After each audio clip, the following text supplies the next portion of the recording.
أناشدهم على وليدي والله ما عندي غير هو.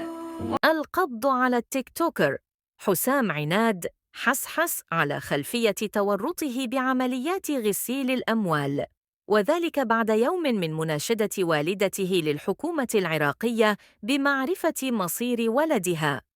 أناشد السوداني، أناشد أحمد حلبوسي، هيبة الحلبوسي، أناشدهم على وليدي والله ما عندي غير هو، والله غير هو واحد، هو واحد وطابة من الله، هو بس هالواحد.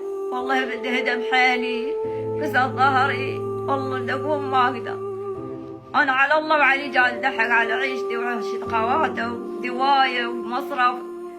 ما أريد أسرد، بس يجي ما أريد منك وكل شيء، بس توكلون عنا يا أخي، ما أريد، بس اطلعوا، ما ندل بي وين ما هو، بس اطلعوا.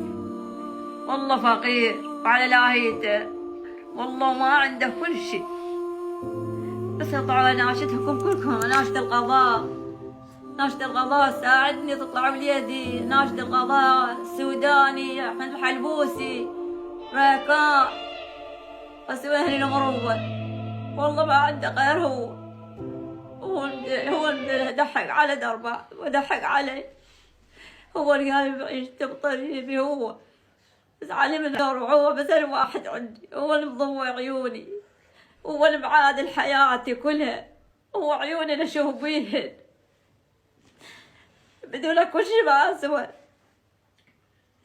ما اشوف بس الدنيا كلها ظلمة بعيني، نمشي ما عنده اللوان، ما عنده اللوان، بس اريد اشوفه.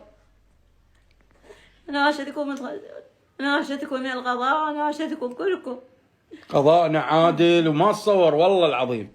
هاي اذا بس توصل هاي الرسالة، عمي ترى هاي قضاءنا العادل وست خوات عنده، لا عنده ترى اخ وليد الله يرحمه، وما عنده بس هالولد، بس هالولد عندها. والله بس هو، والله بس هو.